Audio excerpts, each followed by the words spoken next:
என்னடா பிரேக்ஃபாஸ்ட் செய்கிறது அப்படின்னு யோசிச்சுட்டு இருக்கிறப்ப இட்லி மாவும் இல்லை எதுவுமே இல்லை அப்படின்னு யோசிக்கிறீங்களா? வீட்டில் இந்த மாதிரி ஒரு அரிசி மாவு இருந்தால் போதுங்க, டக்குன்னு நம்ம ஒரு அரிசி ரொட்டியை செஞ்சு அசத்திடலாங்க. வாங்க எப்படி செய்யலான்னு பார்த்துடலாம். Welcome to Hema's Chettinad kitchen. அரிசி மாவு ரொட்டிக்கு தேவையான பொருட்கள் பார்த்தீங்கன்னா அரிசி மாவு, சீரகம், உப்பு. இப்போ நம்ம அரிசி மாவு வந்து பிசைஞ்சு எடுத்துக்க போகிறோங்க. ஒரு பெரிய அகலமான பவுலில் 1 கப் அரிசி மாவு போட்டுக்கோங்க.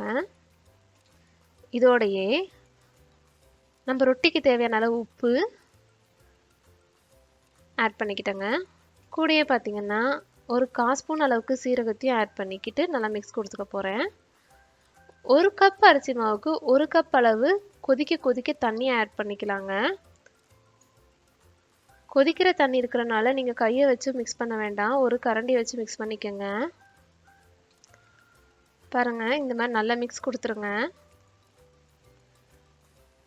மிக்ஸ் கொடுத்துட்ட பிறகு நீங்கள் கை ஆறி இருக்கும், கையை வச்சு கொஞ்சம் உருண்டை பிடிச்சி எடுத்துக்கலாம்.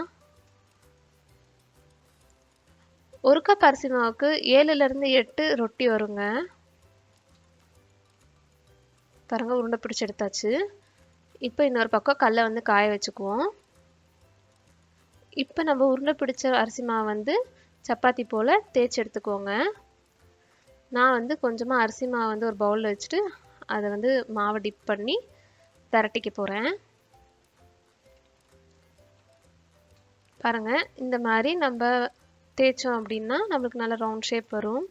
நீங்கள் பார்ச்மெண்ட் ஷீட் யூஸ் பண்ணல அப்படின்னா உங்களுக்கு சப்பாத்தி கட்டை இருக்கும் இல்லைங்களா, அதுலேயே வச்சு கூட நீங்கள் தேய்ச்சிக்கலாம்,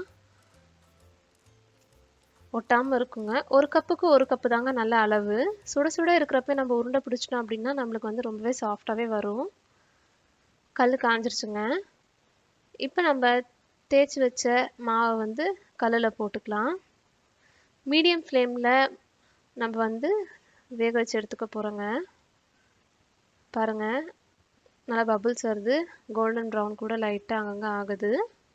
இப்போ நம்ம திருப்பி போட்டுக்குவோம். சப்பாத்தி போல் நம்ம தட்டி போட்டு எடுத்துக்கிட்டோம் அப்படின்னா சூப்பரான சாஃப்டான அரிசி மாவு ரொட்டி ரெடி ஆகிடுச்சுங்க. இந்த அரிசி மாவு ரொட்டியை வந்து நான் எப்போவுமே வேர்க்கடலை சட்னியோட தான் சாப்பிடுவேங்க. ரொம்ப டேஸ்டியாக இருக்கும். இந்த வேர்க்கடலை சட்னியோட ரெசிபி வேணும் அப்படின்னா கீழே கமெண்ட் பண்ணுங்கள். ஹேமாஸ் செட்டிநாடு கிச்சனோட வாட்ஸ்அப் சேனல் லிங்க்கு கீழே டிஸ்கிரிப்ஷனில் கொடுத்துருக்கேன், மறக்காமல் போய் ஜாயின் ஆகிக்கோங்க. இந்த ரெசிபி உங்களுக்கு யூஸ்ஃபுல்லாக இருந்தது அப்படின்னா உங்கள் ஃப்ரெண்ட்ஸுக்கு ஷேர் பண்ணுங்கள். பாய்.